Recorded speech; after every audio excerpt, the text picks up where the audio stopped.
നമസ്കാരം. ഒരിക്കൽ കൂടി എല്ലാ പ്രിയപ്പെട്ട പ്രേക്ഷകർക്കും രാവിലെയിലേക്ക് സ്വാഗതം. നമ്മൾ ഈ ദിവസത്തെ പ്രധാനപ്പെട്ട വാർത്തകളിലേക്ക് പോവുകയാണ്. ഇസ്രയേൽ ഇറാൻ സംഘർഷം ആരംഭിച്ച് ഒരാഴ്ചയാവുകയാണ്. ഒരാഴ്ചയാവുമ്പോഴത്തേക്കും വലിയ രീതിയിലുള്ള നാശനഷ്ടങ്ങൾ ഇരുഭാഗത്തും ഉണ്ടായിട്ടുണ്ട്. ഇന്നലെ ഇസ്രയേൽ ആശുപത്രിക്ക് നേരെ വലിയൊരു ആക്രമണം നടത്തി. അത് യുദ്ധക്കുറ്റമാണെന്നാണ് ഇസ്രയേൽ പറയുന്നത്. അപ്പോൾ ലോകം മുഴുവൻ ചോദിച്ചത് ഇസ്രയേൽ ഗാസയിൽ ആശുപത്രികൾക്ക് നേരെ നടത്തുന്ന ആക്രമണം മറ്റെന്താണ് എന്നൊരു വലിയ ചോദ്യമാണ് ഉയർത്തിയത്. എന്തായാലും ഇറാന്റെ ഭാഗത്ത് നിന്ന് വലിയ ആക്രമണം ഇസ്രയേലിലെ പ്രധാനപ്പെട്ട നഗരങ്ങൾക്ക് നേരെ ഉണ്ടാവുന്നു. തിരിച്ച് ഇസ്രയേൽ ഇറാനിലെ ആണവ കേന്ദ്രങ്ങൾ ലക്ഷ്യമാക്കി കാര്യമായി തന്നെ ആക്രമണം നടത്തുന്നുണ്ട്.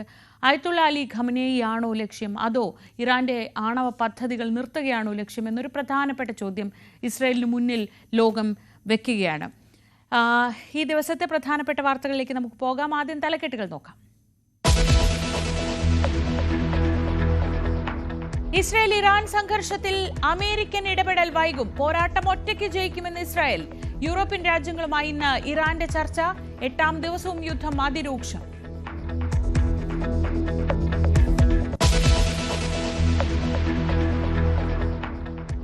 ഭാരതാംബ ചിത്രവിവാദത്തിൽ രാജ്ഭവൻ സർക്കാർ പോര് പാരമ്യത്തിൽ. വിട്ടുവീഴ്ച വേണ്ടെന്ന് ഇരുപക്ഷവും. മന്ത്രി ശിവൻകുട്ടി ഗവർണറെ അപമാനിച്ചെന്ന നിലപാടിൽ രാജ്ഭവൻ. തുടർ നീക്കങ്ങൾ നിരീക്ഷിച്ച് സർക്കാർ.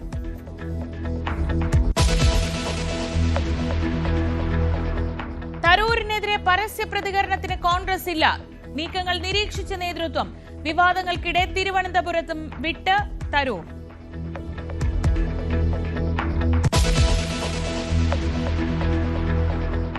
നിലമ്പൂരിൽ കൂട്ടിക്കിഴിച്ച് മുന്നണികൾ. അന്തിമ കണക്കിൽ പോളിംഗ് ശതമാനം 74.34.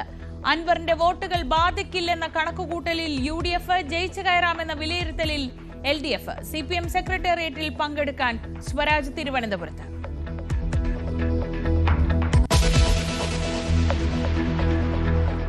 കണ്ണൂരിലെ സദാചാര കൊലപാതകത്തിൽ കൂടുതൽ പ്രതികളുണ്ടെന്ന നിഗമനത്തിൽ പോലീസ്. കൂട്ടുപ്രതികൾക്കായി അന്വേഷണം. പ്രതികളെല്ലാം SDPI പ്രവർത്തകർ.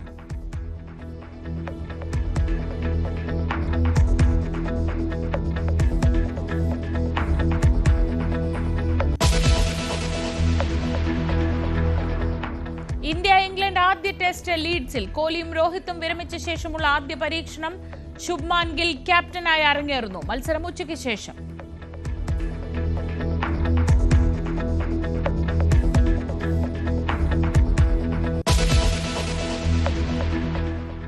വിശദമായി ഇന്നത്തെ വാർത്തകൾ നോക്കാം. ഏറ്റവും ആദ്യം നമ്മൾ പോകുന്നത് ഇറാൻ ഇസ്രയേൽ സംഘർഷത്തിലേക്ക് തന്നെയാണ്. ഇസ്രയേലുമായി ചേർന്ന് സൈനിക നീക്കം നടത്തിയാൽ പ്രത്യാഘാതം പ്രവചനാതീതമായിരിക്കുമെന്ന് അമേരിക്കയ്ക്ക് റഷ്യയുടെ മുന്നറിയിപ്പ്. ഇറാൻ പരമോന്നത നേതാവ് അയത്തുള്ള അലി ഖമനേയിയെ ഇല്ലാതാക്കുമെന്ന മുന്നറിയിപ്പുമായി ഇതിനിടെ ഇസ്രയേൽ പ്രതിരോധ മന്ത്രി രംഗത്തെത്തി. ഇസ്രയേലിലെ 4 നഗരങ്ങളിൽ ഇറാൻ നടത്തിയ കനത്ത മിസൈൽ ആക്രമണത്തിന് പിന്നാലെയായിരുന്നു ഇസ്രയേലിന്റെ മുന്നറിയിപ്പ്. സൈനിക ഇടപെടലുണ്ടായാൽ പ്രവചനാതീതവും അപകടകരവുമായ പ്രത്യാഘാതമുണ്ടാകുമെന്ന് വാഷിംഗ്ടണ് മുന്നറിയിപ്പ് നൽകുന്നു. റഷ്യൻ വിദേശകാര്യ മന്ത്രാലയ വക്താവ് മരിയ സഖാരോവയാണ് ഇത് മാധ്യമങ്ങളോട് പറഞ്ഞത്. ഇറാനെതിരായ ആക്രമണത്തിൽ ഇസ്രയേലിനൊപ്പം ചേർന്നേക്കാമെന്ന അമേരിക്കൻ പ്രസിഡന്റ് ഡൊണാൾഡ് ട്രംപിന്റെ സൂചനാ മുന്നറിയിപ്പിന് പിന്നാലെയാണ് റഷ്യയുടെ കടുത്ത നിലപാട്.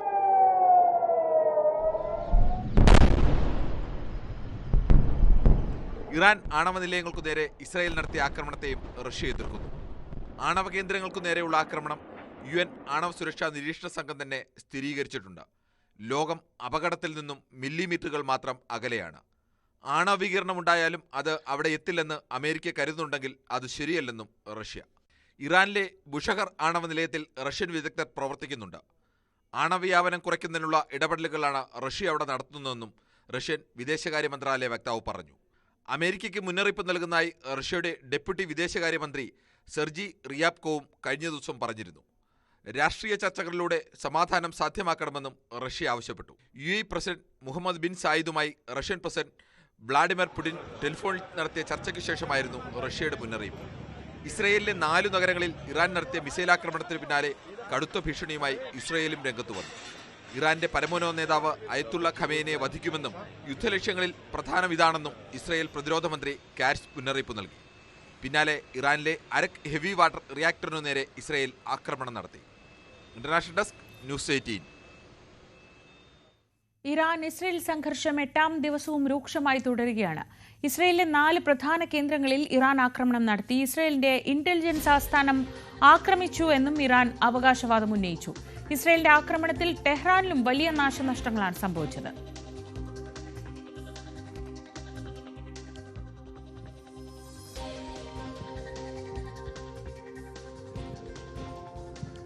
അതേസമയം സംഘർഷത്തിൽ അമേരിക്ക ഇടപെടണോ എന്നതിൽ 2 ആഴ്ചയ്ക്കുള്ളിൽ തീരുമാനമുണ്ടാകുമെന്ന് വൈറ്റ് ഹൗസ് അറിയിച്ചു.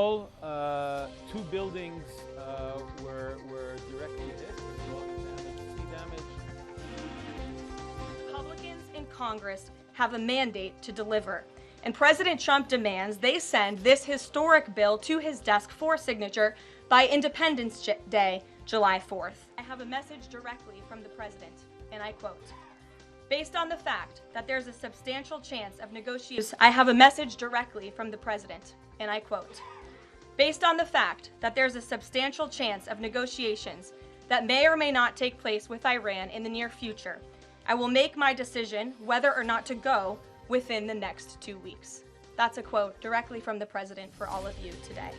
എന്നാൽ ഇറാനെതിരായ ആക്രമണത്തിൽ ഇസ്രയേലിന് ആരുടെയും സഹായം ആവശ്യമില്ലെന്ന് ബെഞ്ചമിൻ നെതന്യാഹു നിലപാട് വ്യക്തമാക്കി. ഇതിനിടെ ഇറാനുമായി യൂറോപ്യൻ യൂണിയന്റെ സുപ്രധാന സമവായ യോഗം ഇന്ന് നടക്കുന്നുണ്ട്. MG മിഥുൻ വിവരങ്ങളുമായി ന്യൂസ് ഡെസ്കിൽ നിന്ന്. Mithun, good morning. ഏറ്റവും പ്രധാനപ്പെട്ട ഒരു നീക്കം ഇപ്പോൾ അമേരിക്കയുടെ ഭാഗത്തു നിന്നുണ്ടായ ഈ നിലപാട് വ്യക്തമാക്കലാണെന്ന് തോന്നുന്നു. അതായത് ഒരു കാര്യമായ നെഗോസിയേഷന്, ചർച്ചകൾക്ക് ഇനിയും സാധ്യതയുണ്ട്. അത് നടക്കുമോ ഇല്ലയോ എന്നറിയില്ല, പക്ഷേ ചർച്ചകൾക്ക് സാധ്യതയുണ്ട്. അതുകൊണ്ട് തന്നെ ആ സാധ്യത അടയ്ക്കാതെ 2 ആഴ്ച സമയം എടുക്കും ഒരു തീരുമാനം പ്രഖ്യാപിക്കാൻ എന്ന് പറയുന്നു. പക്ഷേ ഇസ്രയേൽ അതിൽ അതൃപ്തരാണ് എന്നത് ബെഞ്ചമിൻ നെതന്യാഹുവിന്റെ ആ പ്രതികരണത്തിൽ നിന്നറിയാം. ആരുണ്ടെങ്കിലും ഇല്ലെങ്കിലും ഇറാനെ ഇല്ലാതാക്കുക, അല്ലെങ്കിൽ ഇപ്പോൾ എന്താണോ ഇസ്രയേൽ ഉദ്ദേശിച്ചിട്ടുള്ളത് ആ ലക്ഷ്യം നടപ്പാക്കാൻ ഇസ്രയേലിന് കഴിയും എന്നാണ് പറയുന്നത്. അത് എത്രത്തോളം സാധ്യമാണ്? ഒരു അമേരിക്കയുടെ പിന്തുണ ഇക്കാര്യത്തിൽ ഇസ്രയേലിനെ സംബന്ധിച്ച് എത്രത്തോളം പ്രധാനപ്പെട്ടതാണ്? അത് വൈകുന്ന സാഹചര്യത്തിൽ എന്ത് നിലപാടിലേക്കായിരിക്കും ഇനി ഇസ്രയേൽ പോകുന്നത്? ശ്രീജ, ഒരു അവസരം കൂടി അല്ലെങ്കിൽ ചർച്ചയ്ക്കായിട്ടുള്ള കുറച്ച് സമയം കൂടി അനുവദിച്ച് നൽകിയാണ് അമേരിക്ക എന്നാണ് നമുക്ക് ഇതിലൂടെ വ്യക്തമാകുന്നത്. കാരണം 2 ആഴ്ചയ്ക്കുള്ളിൽ മാത്രമേ ഇറാനുമായി ബന്ധപ്പെട്ടുള്ള കാര്യത്തിൽ അതിൽ ഇടപെടണോ എന്നുള്ള കാര്യത്തിൽ അമേരിക്ക ഒരു നിലപാട് വ്യക്തമാക്കൂ എന്നാണ് ഇപ്പോൾ വൈറ്റ് ഹൗസ് അറിയിച്ചിരിക്കുന്നത്. അത് ഒരു അവസരം എന്ന രീതിയിൽ നമുക്ക് കണക്കാക്കപ്പെടാം. പക്ഷേ അത് നേരത്തെ ശ്രീജ സൂചിപ്പിച്ചപ്പോൾ തന്നെ എത്രത്തോളം അത് സാധ്യമാകും?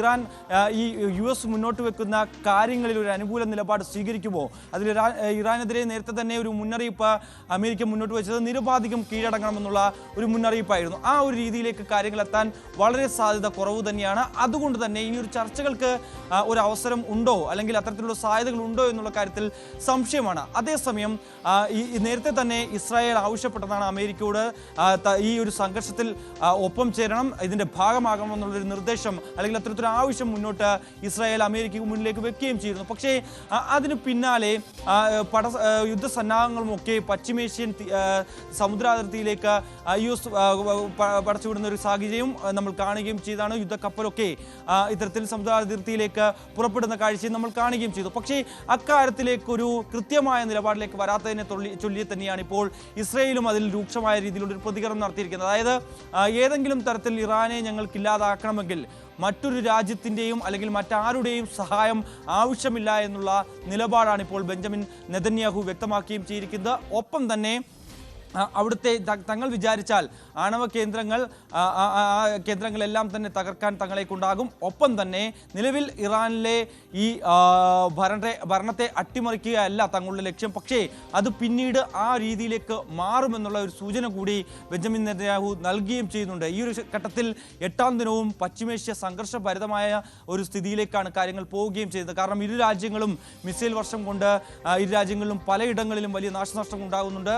അതിലൊന്ന്, ഏറ്റവും പ്രധാനപ്പെട്ട ഒന്ന്, ഇസ്രായേൽ ഇത്രയും കരുതിയില്ലായിരുന്നു. അതായത് ഇറാന്റെ ഇത്രയും വലിയൊരു ചെറുത്തുനിൽപ്പുണ്ടാകും, ഒപ്പം തന്നെ ഇറാന്റെ ഭാഗത്തു നിന്ന് വലിയ രീതിയിലുള്ള ആക്രമണങ്ങൾ ഇസ്രായേൽ ഉണ്ടാകുമെന്ന് ഒരിക്കലും പോലും ഇസ്രായേൽ കരുതിയിരുന്നില്ലായിരുന്നു. അതിന്റെ ഭാഗമായാണ് കഴിഞ്ഞ ദിവസം നമ്മൾ റിപ്പോർട്ട് ചെയ്തതുപോലെ തന്നെ ഈ ടൊറോക്ക പ്രധാനപ്പെട്ട അവിടുത്തെ ഹോസ്പിറ്റൽ സംശയം പോലും ഈ ഇറാന്റെ മിസൈൽ ആക്രമണത്തിൽ ഭാഗികമായി തകരുന്നൊരു പശ്ചാത്തലം. അതിനുശേഷമാണ് കുറച്ചുകൂടി നിലപാട് കടുപ്പിക്കുകയും കൂടുതൽ മുന്നറിയിപ്പും ഇസ്രായേലിന്റെ ഭാഗത്തുനിന്നും ഉണ്ടായത്. ഇസ്രായേൽ കാറ്റ്സ് അവിടുത്തെ പ്രതിരോധ മന്ത്രി പറഞ്ഞത് തങ്ങളുടെ ലക്ഷ്യം ഖമനേയി തന്നെ എന്ന രീതിയിൽ, ഖമനേയി ഇല്ലാതാക്കാൻ തങ്ങൾക്ക് കഴിയും, ആ രീതിയിലേക്ക് കാര്യങ്ങൾ പോകുമെന്ന രീതിയിൽ കുറച്ചുകൂടി കടുപ്പിച്ചുകൊണ്ടുള്ള രീതിയിൽ ഒരു മറുപടി ഇസ്രായേലിന്റെ ഭാഗത്തുനിന്ന് വരികയും ചെയ്തത്. കാരണം അത്രയും ഒരു ആക്രമണം ഇറാന്റെ ഭാഗത്തുനിന്ന് ഇസ്രായേൽ പ്രതീക്ഷിച്ചില്ല എന്നുള്ളത് തന്നെയാണ്. കാരണം നിലവിൽ പലയിടങ്ങളിൽ, അതായത് തെക്കൻ ഇസ്രായേലിലും ഒപ്പം തന്നെ വടക്കൻ ഇസ്രായേലിലും കേന്ദ്രീകരിച്ച ഇറാന്റെ ആക്രമണങ്ങൾ നടക്കുന്നു. ഇന്നലെ രാത്രിയിലും ഇന്ന് പുലർച്ചയിലുമൊക്കെ ടെല്ലവീവിലുമൊക്കെ സമാനമായ സാഹചര്യം തന്നെയാണ് കാണാൻ സാധിക്കുന്നത്. ഒപ്പം തന്നെ ഇസ്രായേലിന്റെ ഇന്റലിജൻസ് സംവിധാനം തകർത്തു എന്നുള്ളൊരു അവകാശവാദം ഇറാൻ നടത്തുന്നുണ്ട്. ഇറാനിലെ മാധ്യമങ്ങൾ ഇത് സംബന്ധിച്ചുള്ള വാർത്തകൾ, അത്തരത്തിലുള്ള വാർത്തകൾ പുറത്തുവിടുന്നുണ്ട്. പക്ഷേ ഈ ഹോസ്പിറ്റൽ സംശയമാണ് തകർത്തത് എന്നുള്ള രീതിയിലുള്ളൊരു പ്രതികരണമാണ് ഇത് സംബന്ധിച്ച് ഇസ്രായേലിന്റെ ഭാഗത്തുനിന്ന് വരികയും ചെയ്യുന്നത്. എന്തായാലും മറ്റൊരു സ്ഥിരീകരണത്തിലേക്ക് ഇനി കാര്യങ്ങൾ പോകേണ്ടതായിട്ടുണ്ട്. എന്തായാലും തങ്ങൾ അടങ്ങിയിരിക്കില്ല. ഇതിൻ്റെയൊക്കെ ഒരു പ്രത്യാഘാതം അല്ലെങ്കിൽ അതിനൊരു മറുപടി അത് വലിയ രീതിയിലുള്ള ഒരു തിരിച്ചടി തന്നെയായിരിക്കും ഇറാന് നൽകാൻ പോകുന്ന രീതിയിലായിരുന്നു കഴിഞ്ഞ ദിവസവും ഈ ഇസ്രായേലിന്റെ അധികൃതർ വ്യക്തമാക്കുകയും ചെയ്തു. ആ രീതിയിൽ തന്നെയായിരുന്നു അവിടുത്തെ ഹെവി വാട്ടർ റിയാക്ടർ തകർക്കപ്പെടുന്നു.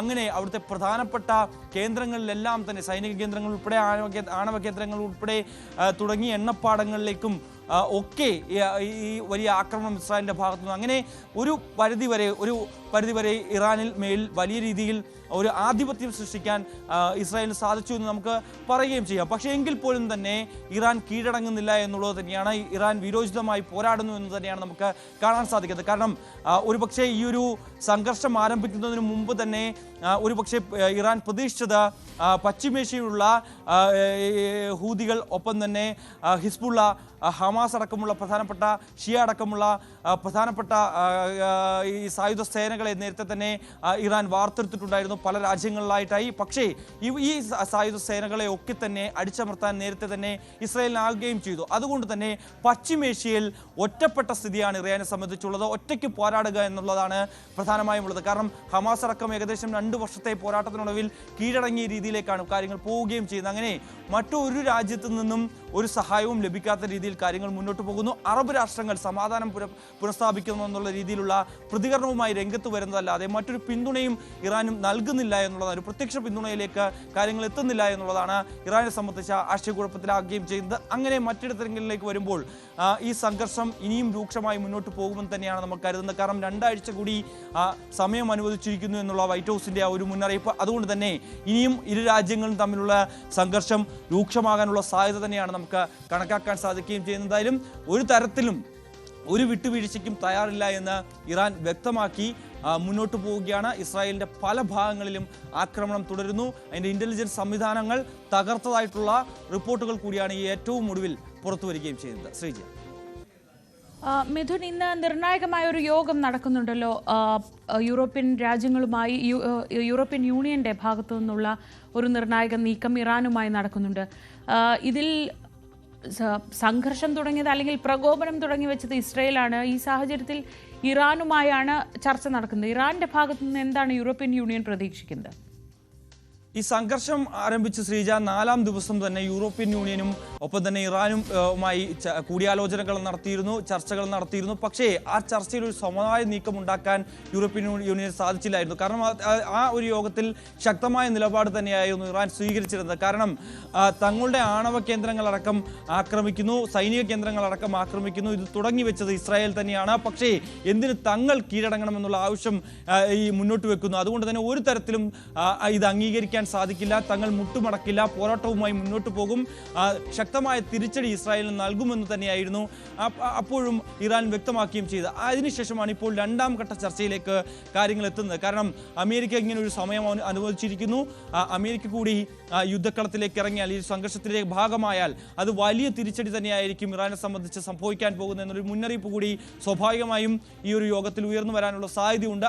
അക്കാര്യങ്ങളൊക്കെ തന്നെ നേതാക്കൾ ഇറാന്റെ അധികൃതരുമായി പങ്കുവെക്കുകയും ചെയ്യും. അത്തരത്തിലൊരു സമവായ നീക്കത്തിന് സാധ്യതയുണ്ടോ എന്ന് കൂടിയാണ് നമുക്കിനി കണ്ടറിയേണ്ടിയിരിക്കുന്നത് നിലവിലെ സാഹചര്യത്തിൽ. കാരണം അത്രത്തോളം നാശനഷ്ടങ്ങൾ ഇറാനിൽ സംഭവിച്ചിട്ടുണ്ട്. പ്രധാനപ്പെട്ട ഇടങ്ങളിലെല്ലാം തന്നെ ആക്രമണം ഉണ്ടായിട്ടുണ്ട്.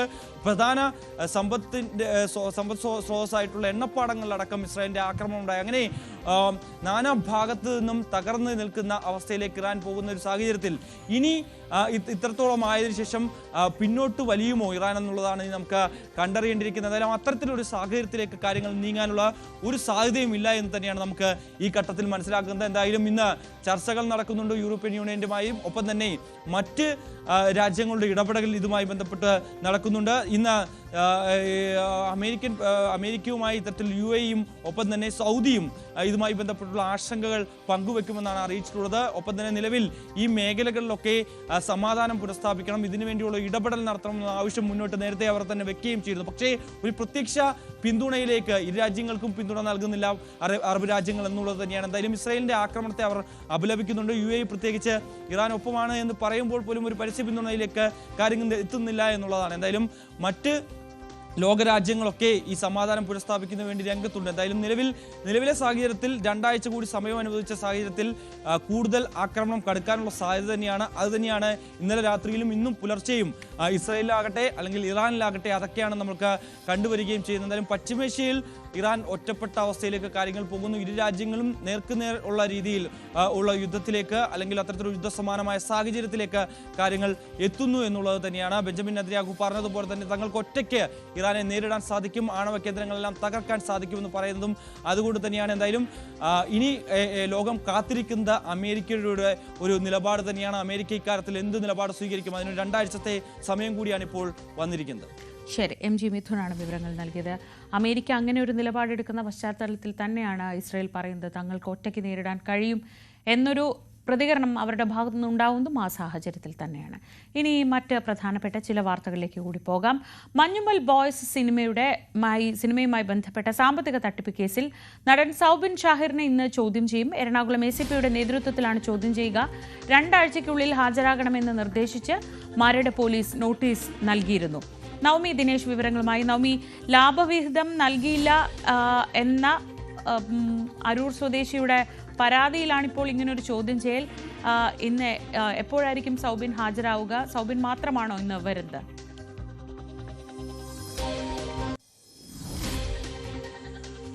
ശ്രീജ, രാവിലെ 10 മണിയോടുകൂടിയായിരിക്കും സൗബിനും മറ്റ് 2 സഹനിർമ്മാതാക്കളും മരട് പോലീസ് സ്റ്റേഷന് മുന്നിൽ ഹാജരാകുക എന്നാണ് നമുക്ക് അറിയാൻ സാധിക്കുന്നത്.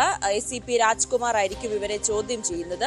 കഴിഞ്ഞ ദിവസം തന്നെയാണ് ഹൈക്കോടതി ഇവരുടെ ഈ കേസ് റദ്ദാക്കണമെന്ന ഹർജി തള്ളുകയും ഈ പരാതിക്കാരുടെ ഈ സിറാജ് വലിയതുറ ഇതിന് പണം മുടക്കിയെന്ന് പറയുന്ന സിറാജ് വലിയതുറയുടെ പരാതിയിൽ കഴമ്പുണ്ടെന്ന് കണ്ടെത്തിയതിനെ തുടർന്നാണ് ഇവർ 3 പേരും ഈ നിർമ്മാതാക്കൾ സൗബിൻ അടക്കമുള്ള 3 നിർമ്മാതാക്കളും ചോദ്യം ചെയ്യലിന് ഹാജരാകണം, അന്വേഷണം നേരിടണമെന്ന് ഹൈക്കോടതി ഉത്തരവിടുകയും ചെയ്തിരുന്നു. ഇതിന്റെ അടിസ്ഥാനത്തിലാണ് മരട് പോലീസ് 14 ദിവസത്തിനുള്ളിൽ ഹാജരാകണമെന്ന് ആവശ്യപ്പെട്ടുകൊണ്ട് ഇവർക്ക് നോട്ടീസ് അയച്ചിരിക്കുന്നത്. ഇതിൽ സൗബിൻ ഷാഹിറിനെ കൂടാതെ സഹനിർമ്മാതാക്കളായ ബാബു ഷാഹിർ, ഷോൺ ആന്റണി എന്നിവർക്കും നോട്ടീസ് നൽകിയിട്ടുണ്ട്. ഇവർ 3 പേരും ഇന്ന് അന്വേഷണ സംഘത്തിന് മുന്നിൽ ഹാജരാകുമെന്നാണ് നമുക്ക് അറിയാൻ സാധിക്കുന്നത്. ഈ സിറാജ് വലിയതുറ പറയുന്നത് പ്രകാരം 7 കോടി രൂപയാണ് ഈ സിനിമയ്ക്ക് വേണ്ടി മുടക്കിയത്.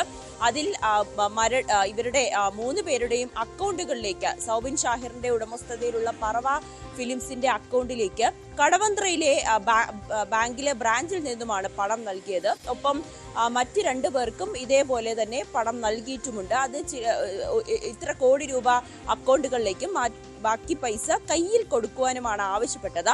ഇത് പ്രകാരം കൃത്യമായി തന്നെ കൈ കൊടുക്കുകയും ചെയ്തു. അക്കൗണ്ടിലേക്കും പണം കൈമാറിയിട്ടുണ്ട്. ഇതിന്റെ തെളിവുകളടക്കം പോലീസിന് മുന്നിൽ ഹാജരാക്കാൻ ഈ പരാതിക്കാരന് കഴിയുകയും ചെയ്തിട്ടുണ്ട്.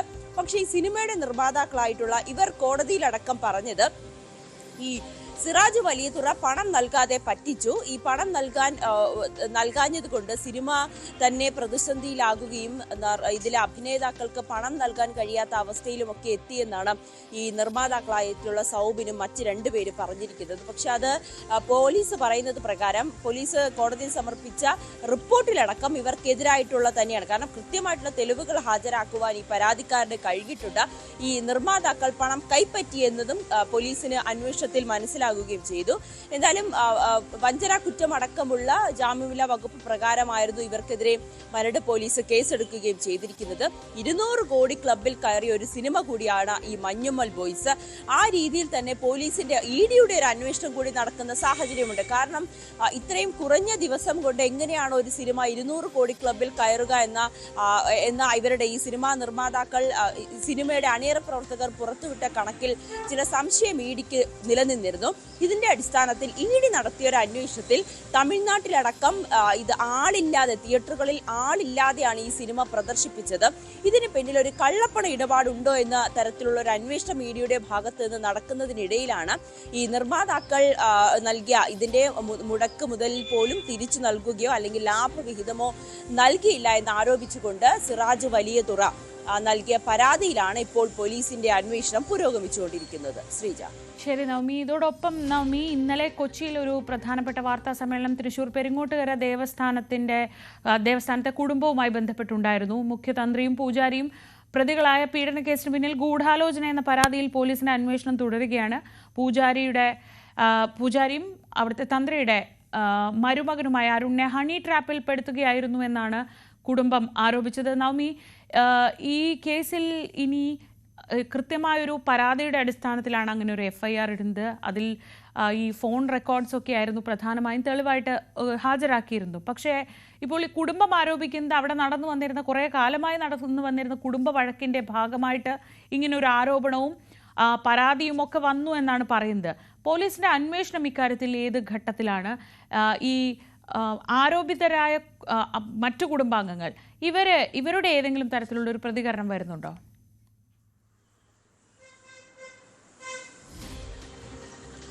ശ്രീജ, ഇന്നലെ നടത്തിയ പത്രസമ്മേളനത്തിൽ, ഉണ്ണി ദാമോദരന്റെ മകൾ നടത്തിയ പത്രസമ്മേളനത്തിൽ ചിലവരുടെ പേരുകൾ ഉയർത്തിക്കാട്ടിയിരുന്നു. അത് ഉണ്ണി ദാമോദരന്റെ സഹോദരന്റെ മക്കൾ ഇവരാണ് ഈ വ്യാജ പീഡന പരാതിക്കൊക്കെ പിന്നിൽ ഒരു കുടുംബ പ്രശ്നമാണ്. ഈ സ്വത്തുക്കൾ തട്ടിയെടുക്കുന്നതിന് വേണ്ടിയിട്ടുള്ള ഇവരുടെ നാടകമാണ് ഈ പരാതി എന്നടക്കമുള്ള ഗുരുതരമായിട്ടുള്ള കാര്യങ്ങളാണ് ഈ മകൾ ഇന്നലെ നടത്തിയ പത്രസമ്മേളനത്തിൽ വ്യക്തമാക്കുന്നത്.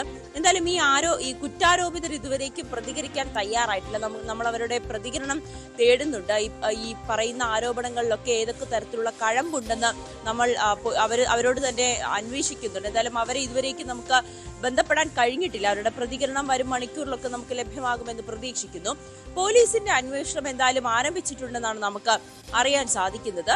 ഇതിനു മുൻപ് തന്നെ ഈ കുറ്റാരോപിതർ എന്ന് പറയുന്ന ഇന്നലെ നടത്തിയ പത്രസമ്മേളനത്തിൽ ചിലരുടെ പേരുകൾ വെളിപ്പെടുത്തിയിരുന്നു. പ്രവീൺ എന്ന് പറയുന്ന വ്യക്തിയുടെ അടക്കം ഇവർക്കെതിരെ നിരവധി കേസുകൾ നിലനിൽക്കുന്നുണ്ടെന്നാണ് ഇന്നലെ അവർ പറഞ്ഞതിൽ നിന്നും വ്യക്തമാകുന്നത്. ഒരു കുടുംബ പ്രശ്നത്തിന്റെ പേരിലാണ് ഇത്രയും വലിയ വ്യാജ പരാതിയിലേക്കും ഇവരെ കൊണ്ടുപോയതെന്നും വ്യക്തമാകുന്നുണ്ട്. എന്തായാലും പോലീസിന്റെ അന്വേഷണം ആ രീതിയിൽ പുരോഗമിക്കുകയാണ്. ബെല്ലന്തൂർ പോലീസ് ഈ കേസ് ഒതുക്കി തീർക്കുന്നതിന് വേണ്ടി 2 കോടി രൂപയാണ് ആവശ്യപ്പെട്ടതെന്ന ഗുരുതരമായിട്ടുള്ള ആരോപണം കൂടി ഉയരുന്ന സാഹചര്യത്തിൽ ഇതിന്റെ രേഖകളടക്കം, ഈ പണം ചോദിക്കുന്നതിന്റെ രേഖകളടക്കം പോലീസിനെ കൈമാറിയിട്ടുണ്ട്.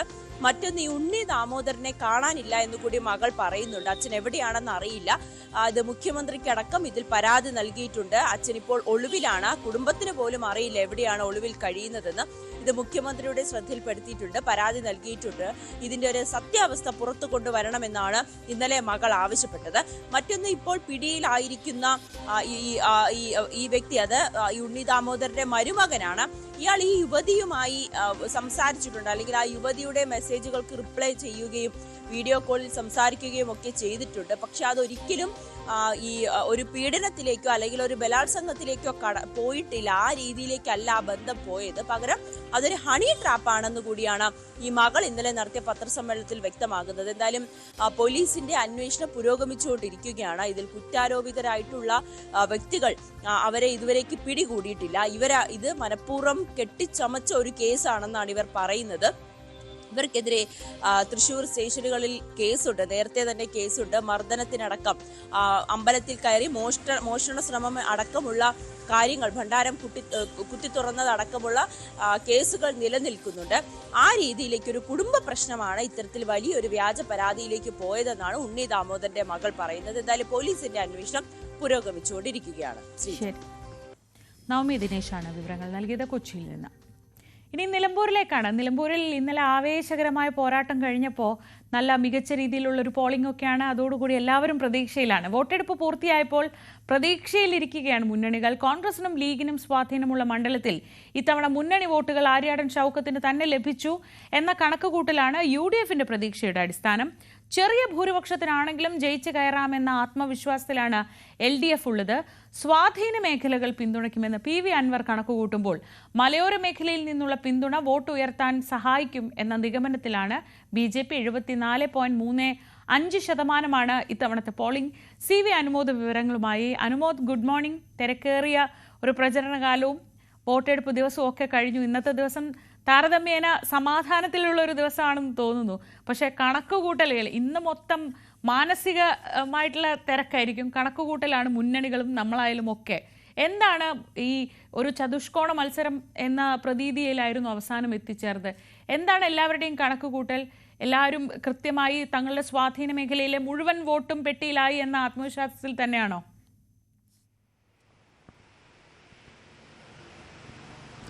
Good morning Sreeja. കണക്കുകൂട്ടലുകളാണ് ഇനിയുള്ള 3 ദിവസം. തിങ്കളാഴ്ച പെട്ടി പൊട്ടിക്കും വരെ കണക്കുകൂട്ടലുകൾ തുടർന്നുകൊണ്ടേയിരിക്കും. ഇന്നലെ ഏറ്റവും അവസാനമായിട്ട് നമുക്ക് മനസ്സിലാക്കാൻ കഴിഞ്ഞ കാര്യം, പാർട്ടികളുടെ ഒരു കണക്കുകൾ പൂർണ്ണമായിട്ടും എടുത്തുകൊണ്ടിരിക്കുകയാണ്. ഓരോ ബൂത്ത് തിരിച്ചുള്ള കണക്കുകൾ അത് ഇന്ന് വൈകുന്നേരത്തോടെ മാത്രമേ അവർക്ക് ലഭ്യമാവുകയുള്ളൂ. കാരണം നമുക്ക് ഈ ഔദ്യോഗിക സംവിധാനങ്ങളിൽ പഞ്ചായത്ത് തിരിച്ചുള്ള കണക്ക് എന്നുള്ളത് അങ്ങനെ ഒരു സംവിധാനമല്ല ഉള്ളത്. അപ്പോൾ ബൂത്ത് തിരിച്ച് ബൂത്തുകളിൽ നിന്നുള്ള കണക്ക് ശേഖരിച്ച് വേണം ക്രോഡീകരിച്ച് ഇതിലേക്ക് എത്തുവാൻ. നമുക്കറിയാൻ കഴിയുന്ന ഒരു കാര്യം, UDFന്റെ ആത്മവിശ്വാസം വിജയിക്കും. 10,000-ലേറെ വോട്ടുകൾ, 15,000 വോട്ടുകൾ ഏറ്റവും ചുരുങ്ങിയത് ലഭിക്കും എന്ന പ്രതീക്ഷ തന്നെയാണ് ഉള്ളത്. അതിന് ആധാരമായിട്ട് അവർ പറയുന്നത് അവരുടെ ശക്തി കേന്ദ്രങ്ങളിലെ മികച്ച പോളിംഗ്, UDFന്റെ ഐക്യം, അതായത് മുൻപില്ലാത്ത രീതിയിൽ UDFൽ ലീഗും കോൺഗ്രസും ഒക്കെ ഒറ്റക്കെട്ടായി പ്രവർത്തിച്ചു എന്നുള്ളതാണ്. അവർക്ക് ലീഡ് കിട്ടാതെ പോവുക ഒരുപക്ഷെ അമരമ്പലം പഞ്ചായത്തിൽ മാത്രമാകുമെന്നാണ് UDFന്റെ ഒരു വിലയിരുത്തലുള്ളത്. അതും ചിലപ്പോൾ ഒപ്പത്തിനൊപ്പം പിടിക്കാമെന്നും അവർ കണക്ക് കൂട്ടുന്നുണ്ട്. മറ്റ് എല്ലായിടത്തും കൃത്യമായ ലീഡ് നേടാൻ കഴിയും എന്നൊരു പ്രതീക്ഷ UDF വെച്ച് പുലർത്തുന്നുണ്ട്. LDF ആകട്ടെ LDFന്റെ ശക്തി കേന്ദ്രങ്ങളാണ് വിലയിരുത്തുന്നത്. അമരമ്പലവും കരുളായും പോത്തുകല്ലും ഒക്കെയാണ്. അവിടെയൊക്കെ തന്നെ മികച്ച രീതിയിൽ മുന്നേറാമെന്നും വഴിക്കടവിൽ ഒപ്പത്തിനൊപ്പം പിടിക്കാമെന്നും ഒക്കെയാണ് LDFന്റെ ഭാഗത്തു നിന്നുള്ള ഈ ഒരു കണക്കുകൂട്ടൽ. LDFന്റെ ഈ കണക്കുകൂട്ടലിന് ഒരു മിനിമം വോട്ടിനെങ്കിലും വിജയിച്ച് കയറാമെന്നൊരു കണക്കുകൂട്ടലിൻ്റെ ആധാരവും PV അൻവർ ഈ ഒരു മണ്ഡലത്തിൽ പിടിക്കുന്ന വോട്ടുകൾ കൂടുതലും UDFന്റെ പെട്ടിയിൽ നിന്നാകും എന്ന കണക്കുകൂട്ടലാണ്. അതായത് UDFന്റെ ശക്തി കേന്ദ്രങ്ങളായ വഴിക്കടവിൽ നിന്നും അതുപോലെ എടക്കരയിൽ നിന്നും ചുങ്കത്തറയിൽ നിന്നും ഒക്കെ PV അൻവർ വോട്ട് നല്ലപോലെ സമാഹരിക്കുമെന്നൊരു കണക്കുകൂട്ടലുണ്ട്. അങ്ങനെ വെച്ച് നോക്കുമ്പോൾ UDFന്റെ വോട്ട് കുറയുകയും LDFന്റെ വോട്ടുകൾ നിലനിൽക്കുകയും ചെയ്യുന്ന സാഹചര്യം, LDFന്റെ കേഡർ വോട്ടുകൾ അത് മറ്റെവിടേക്കും പോകാതെ കൃത്യമായി LDFന്റെ പെട്ടിയിലേക്ക് ഇതിനെ ലഭിച്ചിട്ടുണ്ട് എന്നൊരു കണക്കുകൂട്ടലുണ്ട്. അങ്ങനെ നോക്കുമ്പോൾ ഒരു 1,500-2,000 വോട്ടിനെങ്കിലും വിജയിച്ച് കയറാമെന്ന ഒരു കണക്കുകൂട്ടലാണ്, പ്രതീക്ഷയാണ് ഇടതുപക്ഷത്തിനുള്ളത്. അൻവറിൻ്റെ പ്രധാനപ്പെട്ട ഈ ഒരു പ്രചരണമെല്ലാം കേന്ദ്രീകരിച്ചിരുന്നത് വഴിക്കടവ്, അതേപോലെ പോത്തുകല്ല്, അമരമ്പലം, എടക്കര തുടങ്ങിയ മേഖലകളിലാണ്. അതായത് UDFന്റെയും LDFന്റെയും പ്രതീക്ഷയുള്ള സ്ഥലങ്ങളിൽ തന്നെ അൻവർ കൂടുതൽ പ്രചരണം നടത്തിയിട്ടുണ്ട്. അവിടെ തന്നെ അൻവർ അവകാശപ്പെടുന്നത് LDFൽ നിന്നാണ് കൂടുതൽ വോട്ട് തനിക്ക് ലഭിക്കുക എന്നുള്ളതാണ്. അതിൻ്റെ പ്രധാനപ്പെട്ട ഒരു കാരണം, ഈ പിണറായി സ്ഥിരെതിരെ താൻ സംസാരിച്ചപ്പോൾ ഏറ്റവും അധികം ആളുകൾ തന്നോടൊപ്പം നിൽക്കാൻ ആഗ്രഹിച്ചത് ഇടതുപക്ഷത്തു നിന്നാണ്. മാത്രമല്ല വന്യജീവി വിഷയങ്ങളടക്കം മറ്റാരും ഉന്നയിക്കുന്നതിനേക്കാൾ കൂടുതൽ താൻ ഉന്നയിച്ചിട്ടുണ്ടെന്നും അത് തനിക്ക് അനുകൂലമാകുമെന്നും ഒരു വിലയിരുത്തൽ അൻവറിൻ്റെ ഭാഗത്തുനിന്നുണ്ട്. LDF ചില കണക്കുകൂട്ടൽ കൂടി നടത്തുന്നുണ്ട്. എന്തുകൊണ്ടാണ് ജയിച്ച് കയറാമെന്നുള്ളത്. അടിയൊഴുക്ക്, UDFൽ നിന്നും അടിയൊഴുക്കുണ്ടാകുമെന്നും സ്ഥാനാർത്ഥിക്കെതിരായിട്ടുള്ളൊരു വികാരം മണ്ഡലത്തിൽ പ്രതിഫലിക്കുമെന്നൊക്കെ LDF ഇപ്പോഴും കണക്കാക്കുന്നുണ്ട്. അതിനു പുറമെ ഈ സമീപകാലത്തുണ്ടായിരുന്ന സമസ്ത വിവാദവും ഏറ്റവും അവസാനമുണ്ടായ VV പ്രകാശിൻ്റെ കുടുംബത്തിൻ്റെ വിട്ടുനിൽക്കലടക്കമുള്ള വിഷയങ്ങളും LDFനെ UDFൽ നിന്നും കുറച്ച് വോട്ടുകൾ അൻവറിലേക്ക് ഒഴുകാനുള്ള ഒരു സാധ്യത മുന്നിൽ കാണുന്നുണ്ട്. അത്തരത്തിൽ കണക്കുകൂട്ടലുകളിലാണ് മുന്നണികളൊക്കെ തന്നെയുള്ള NDA ആകട്ടെ മലയോര മേഖലയിൽ നിന്നും കൂടുതൽ വോട്ടുകൾ സമാഹരിക്കാൻ കഴിയുമെന്നൊരു പ്രതീക്ഷ അവർ വെച്ചിൽ പുലർത്തുന്നുണ്ട്. കാലങ്ങളായി UDF-ലേക്ക് പോകുന്ന വോട്ടുകൾ, ക്രൈസ്തവ വിഭാഗങ്ങളിൽ നിന്നുള്ള വോട്ടുകൾ, അത് മോഹൻ ജോർജിലൂടെ NDA-യിലേക്ക് ലഭിക്കുമെന്നൊരു കണക്കൂട്ടലും അവർക്കുണ്ട്. ചുരുക്കത്തിൽ UDF-ന് ആത്മവിശ്വാസമുണ്ട്. 15,000-ഓളം വോട്ടുകൾക്ക് വിജയിച്ച് കയറാം. പക്ഷേ അടിയൊഴുക്കിനെ UDF-ഉം ഭയക്കുന്നുണ്ട്. കാരണം അൻവർ പിടിക്കുന്ന വോട്ടുകൾ അത് ഇപ്പോഴും പൂർണ്ണമായിട്ടും ഏതെല്ലാം മേഖലകളിൽ നിന്നാകുമെന്ന് വ്യക്തമായിട്ടില്ല. അതോടൊപ്പം തന്നെ VV പ്രകാശിൻ്റെ അണികൾ അത് വളരെ കുറഞ്ഞ രീതിയിലാണെങ്കിലും കുറച്ച് വോട്ടുകൾ അത്തരത്തിൽ നഷ്ടമായേക്കുമെന്നൊരാശങ്കയും അവർ വിലയിരുത്തുന്നുണ്ട്. പക്ഷേ അതൊരു ഫലത്തെ സ്വാധീനിക്കുന്ന തരത്തിൽ അത്തരത്തിലൊരു മാറ്റം അവരുടെ ഭാഗത്തുനിന്നുണ്ടാകുമെന്ന് കരുതുന്നില്ല. കാരണം UDF തിരിച്ചു വരേണ്ടത് എല്ലാവരുടെയും UDF-നൊപ്പം നിൽക്കുന്നവരുടെ ആവശ്യമായതുകൊണ്ട് തന്നെ അത്തരത്തിലൊരു അടിയൊഴുക്കുണ്ടാകുമെന്നും ഉണ്ടാകില്ലെന്നും ആണ് അവർ കണക്കാക്കുന്നത്. എന്തിനാണെങ്കിലും ശക്തിയും ദൗർബല്യവും ഒക്കെ പരസ്പരം അളന്നളന്ന് ഇരിക്കുകയാണ്. ഇനി ഈ ലഭിച്ച വോട്ടുകളിലെ കണക്കുകളിൽ വിശ്വാസം അർപ്പിക്കുകയാണ് ഇനിയുള്ള മണിക്കൂറുകളിൽ, ഇനിയുള്ള ദിവസങ്ങളിൽ മുന്നണികളെല്ലാം. LDF-നെ സംബന്ധിച്ച് ഈ പാർട്ടി ചിഹ്നത്തിൽ മത്സരിച്ച് ഈ മണ്ഡലം തിരിച്ചു പിടിക്കാൻ കഴിഞ്ഞാൽ അത് തുടർ ഭരണത്തിലേക്കുള്ള ഒരു ചുവടുവെപ്പായിട്ട് തന്നെ വേണം കണക്കാക്കുവാൻ. UDF-നാണെങ്കിൽ 2026-ലേക്ക് 26 തിരിച്ചു പിടിക്കാൻ, 10 വർഷത്തിന് ശേഷം ഭരണത്തിൽ തിരിച്ചെത്താൻ അതിൻ്റെ ഒരു ഗ്രീൻ സിഗ്നലായിട്ട് നിലമ്പൂരിലെ ജയം മാറുകയും ചെയ്യും. UDF-ൽ ഈ മണ്ഡലത്തിൽ ഏതെങ്കിലും തരത്തിൽ തിരിച്ചടി ഉണ്ടായിക്കഴിഞ്ഞാൽ അത് UDF-ൽ ഉണ്ടാക്കുന്ന ആഭ്യന്തര കലഹങ്ങളും മറ്റ് പ്രശ്നങ്ങളും ഒക്കെ വളരെ വലുതാണ്. അതുകൊണ്ട് തന്നെ അത്തരത്തിലേക്കുള്ള സാഹചര്യങ്ങളൊന്നും പോകാതെ വിജയിച്ച് ഈ മണ്ഡലം തിരിച്ചു പിടിച്ച് 2026-ലെ തെരഞ്ഞെടുപ്പിനുള്ള ഒരുക്കങ്ങൾ തുടങ്ങാൻ കഴിയുമെന്ന പ്രതീക്ഷ തന്നെയാണ് UDF വെച്ചു പുലർത്തുന്നത്. അൻവറാകട്ടെ തൻ്റെ കരുത്ത് തെളിയിച്ചുകൊണ്ട് UDF-ലേക്ക് നടന്നു കയറാൻ കഴിയുന്ന ഒരു സാഹചര്യം ഉണ്ടാകുമെന്ന പ്രതീക്ഷയും പങ്കുവയ്ക്കുന്നുണ്ട്. അനുമോദ, ഈ VV പ്രകാശ് എലമെൻ്റ് അത് എത്രത്തോളം നിർണായകമായിട്ടുണ്ട്? കാരണം ഇന്നലെ വൈകുന്നേരം വരെ അതിൻ്റെ ഒരു നാടകീയത നിലനിന്നിരുന്നു. അവർ വൈകുന്നേരം വരുന്നു, ഞങ്ങൾ UDF-നൊപ്പമാണെന്ന് പറയുന്നു. ഏറ്റവും ഒടുവിൽ നമ്മൾ കാണുന്നത് സ്വരാജ് പ്രകാശിൻ്റെ വീട്ടിൽ പോകുന്നു. പോകാത്തതിന് ഷൗക്കത്തിൻ്റെ ഭാഗത്തു നിന്ന് അല്ലെങ്കിൽ ഷൗക്കത്ത് ക്യാമ്പിൽ നിന്ന് ന്യായീകരണം ഉണ്ടാകുന്നു. അതൊരു ചെറിയ ശതമാനം വോട്ടുകളാണെന്ന് പറയുമ്പോഴും മണ്ഡലത്തിൽ അങ്ങനെ ഒരു പ്രതീതി ഉണ്ടാക്കാൻ, ഒരു പൊതു മേഖലയിൽ അങ്ങനെ ഒരു പ്രതീതി ഉണ്ടാക്കാനൊക്കെ എത്രത്തോളം ഈ തെരഞ്ഞെടുപ്പ് പ്രചാരണ കാലത്ത് കഴിഞ്ഞിട്ടുണ്ട്? അത് ഏതെങ്കിലും രീതിയിൽ സ്വാധീനിച്ചിട്ടുണ്ടോ?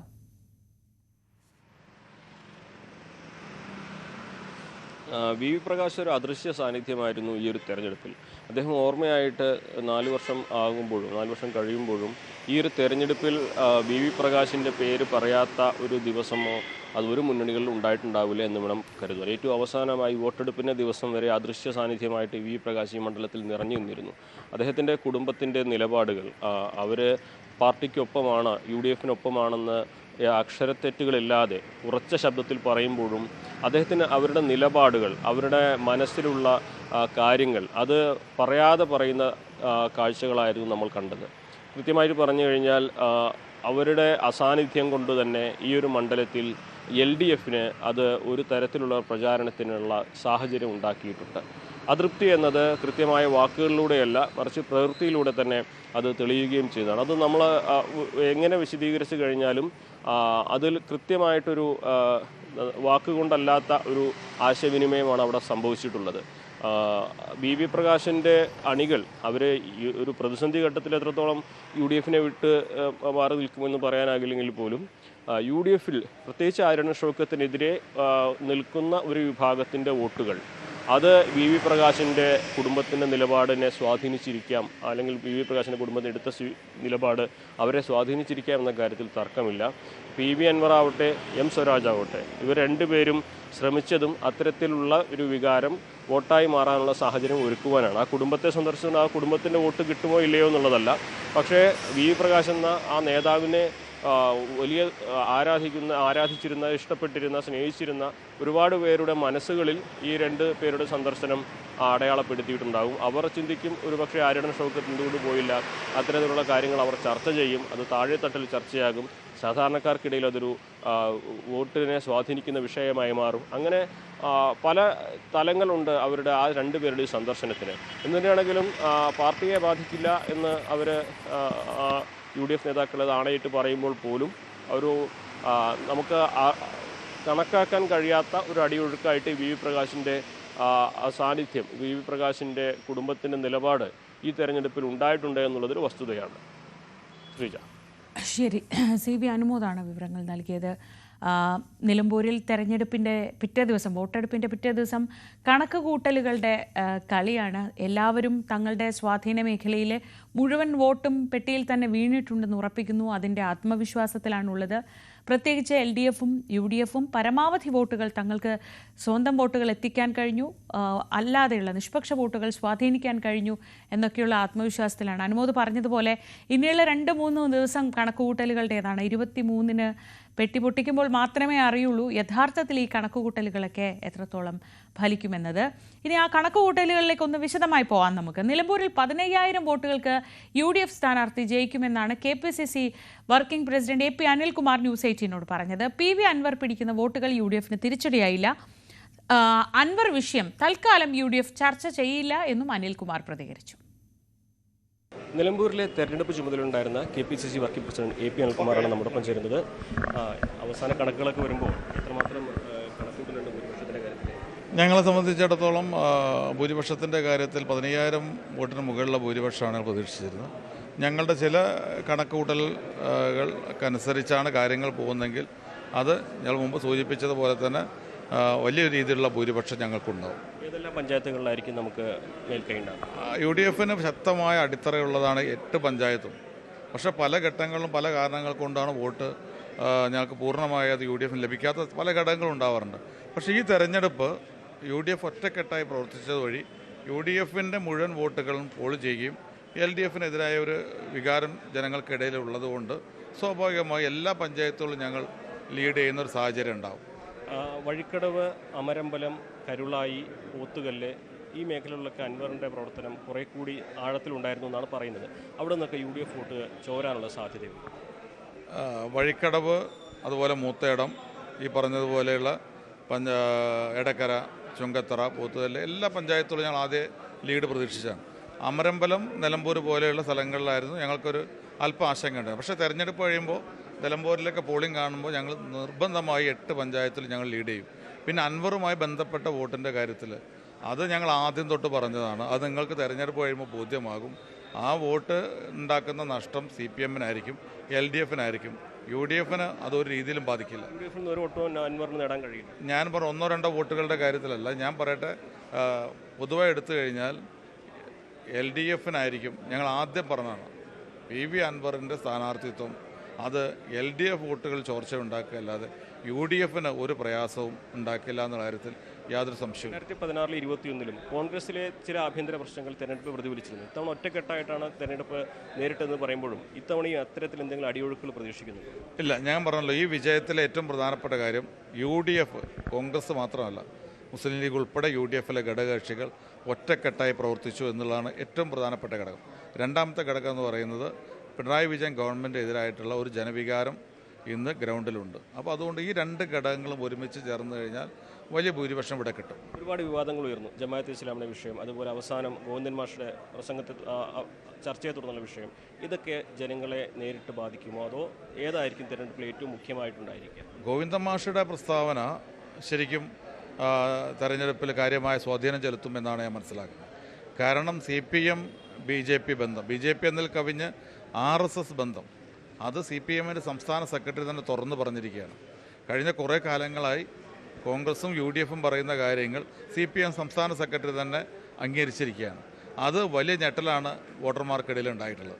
അത് തീർച്ചയായിട്ടും അതിനെതിരെയുള്ള പ്രതിഷേധം, ആ ഒരു ബന്ധത്തിനെതിരായുള്ള ഒരു പ്രതിഷേധം ഉണ്ടാവും. അത് UDFന് അനുകൂലമാവും. BJPയിൽ നിന്ന് CPMലേക്ക് വോട്ട് ചോരാനുള്ള സാധ്യത കാണുന്നുണ്ട്. അദ്ദേഹം ഈ തെരഞ്ഞെടുപ്പ് മാത്രം മുന്നിൽ കണ്ട് പറഞ്ഞാണെന്ന് എനിക്ക് തോന്നുന്നില്ല. BJPയുമായിട്ട് നിലവിൽ ഇപ്പോഴും ഈ തെരഞ്ഞെടുപ്പിലും വരാനിരിക്കുന്ന നിയമസഭാ തെരഞ്ഞെടുപ്പിലും ഉണ്ടാക്കാൻ പോകുന്ന ഒരു ബന്ധത്തിൻ്റെ ആസൂത്രിതമായിട്ടുള്ള ഒരു നീക്കമായിട്ട് വേണം കാണാൻ. ഇത് വെറും വാക്ക് പറഞ്ഞതല്ല, ഒരു പാഴ്വാക്ക് പറഞ്ഞതല്ല, ഒരു അബദ്ധം പറഞ്ഞതല്ല. ആസൂത്രിതമായി BJP CPM ബന്ധത്തിൻ്റെ തുടക്കമായിട്ട് ഗോവിന്ദ മാസ്റ്ററുടെ വാക്കുകളെ കാണണം. ഒറ്റ കാര്യം കൂടി, അൻവറുമായിട്ടുള്ള ഒരു വലിയ ബന്ധം ഉണ്ടായിരുന്നെങ്കിൽ ഈ തെരഞ്ഞെടുപ്പ് കുറെ കൂടി എളുപ്പമായിരുന്നില്ലേ? അത് പ്രശ്നം കൈകാര്യം ചെയ്യുമ്പോൾ എവിടെയെങ്കിലും ഒരു തിരുത്തു വരുത്തുന്നു തോന്നുന്നു. അല്ല, ഈ തെരഞ്ഞെടുപ്പ് ഞങ്ങളെ സംബന്ധിച്ച് ഏത് തെരഞ്ഞെടുപ്പും ഗൗരവത്തോടു കൂടി കാണേണ്ടതാണ്. അത് എത്ര വോട്ടിന് ലഭിക്കുന്ന തെരഞ്ഞെടുപ്പാണെങ്കിൽ, വലിയ ഭൂരിപക്ഷം ലഭിക്കുന്ന തെരഞ്ഞെടുപ്പാണെങ്കിലും ഗൗരവത്തോടു കൂടി ഞങ്ങൾ ഈ തെരഞ്ഞെടുപ്പിനെ കണ്ടിട്ടുണ്ട്. അതിനപ്പുറത്ത് മറ്റ് സ്വാധീനങ്ങളൊന്നുമല്ല. UDF ഒറ്റക്കെട്ടായി പ്രവർത്തിക്കുക എന്നുള്ളതിന് ആ പ്രയോറിറ്റി ഞങ്ങൾ കൊടുത്തു. ഞങ്ങൾ വിജയിക്കും. UDF-ലേക്ക് തിരിച്ചെത്താൻ അല്ലെങ്കിൽ എടുക്കുന്ന പ്രതീക്ഷ എന്തെങ്കിലും ഉണ്ടാകും? അത്തരം കാര്യങ്ങളൊന്നും ചർച്ച ചെയ്യേണ്ട സമയമല്ല. ഒരുപാട് ചർച്ച ചെയ്ത് അവസാനിപ്പിച്ചൊരു വിഷയമാണ്. അപ്പോൾ ഈ തെരഞ്ഞെടുപ്പിന് അവസാന ദിവസം ഇനിയിപ്പോൾ അത് ചർച്ച ചെയ്യേണ്ട കാര്യമില്ല. വിജയപ്രതീക്ഷയിൽ തന്നെയാണ്. തീർച്ചയായും തികഞ്ഞ വിജയപ്രതീക്ഷയിലാണ് UDF. അതിൻ്റെ കാര്യങ്ങളും അതിൻ്റെ കാരണങ്ങളുമാണ് AP അനിൽകുമാർ വിശദീകരിച്ചത്. അജിത് കുമാറിനൊപ്പം CV അനുമോദ്, ന്യൂസ് 18. നിലമ്പൂർ ഉപതെരഞ്ഞെടുപ്പിൽ ഇടതുമുന്നണിയുടെ വിജയസാധ്യതകൾ ഇന്ന് തിരുവനന്തപുരത്ത് ചേരുന്ന CPM സംസ്ഥാന സെക്രട്ടേറിയറ്റ് വിലയിരുത്തും. ബൂത്തുകളിൽ നിന്ന് മണ്ഡലം കമ്മിറ്റി ശേഖരിച്ച് ക്രോഡീകരിച്ച കണക്കുകളുടെ അടിസ്ഥാനത്തിലാവും വിലയിരുത്തൽ. നേരിയ മാർജിനെങ്കിലും സ്വരാജ് ജയിക്കുമെന്ന പ്രതീക്ഷയിലാണ് CPM. M സ്വരാജും ഇന്നത്തെ CPM സംസ്ഥാന സെക്രട്ടേറിയറ്റിൽ പങ്കെടുക്കുന്നുണ്ട്. RSS ബന്ധം സംബന്ധിച്ച് സംസ്ഥാന സെക്രട്ടറി MV ഗോവിന്ദന്റെ വിവാദ പരാമർശവും രാജ്ഭവനും സർക്കാരുമായുള്ള പോരും ചർച്ചയായേക്കും. കണ്ണൂർ പറമ്പായിൽ SDPI പ്രവർത്തകരുടെ സദാചാര ആക്രമണത്തെ തുടർന്ന് യുവതി ജീവനൊടുക്കിയ സംഭവത്തിൽ കൂടുതൽ പേർ ഉൾപ്പെട്ടതായി പോലീസ്. ഇവർക്കായി അന്വേഷണം ഊർജിതമാക്കി. കേസിൽ ഇതുവരെ 3 പേരാണ് അറസ്റ്റിലായിട്ടുള്ളത്. KV ബൈജു വിവരങ്ങളുമായി. ബൈജു, ദാരുണമായ എന്ന വാക്ക് എപ്പോഴും ഉപയോഗിക്കാമോ എന്നറിയില്ല, പക്ഷേ അതിദാരുണമായൊരു സംഭവമായിരുന്നു ഈ നടന്നത്. ഈ സംഭവത്തെക്കുറിച്ച് ഇപ്പോൾ പോലീസിൽ നിന്ന് നമുക്ക് ലഭിക്കുന്ന സൂചനകൾ എന്താണ്? കൂടുതൽ പേർ ഇതിൽ ഉൾപ്പെട്ടിട്ടുണ്ടോ? ഇതിൽ ഉൾപ്പെട്ട മുഴുവൻ ആളുകളും ഈ SDPI പ്രവർത്തകരാണോ?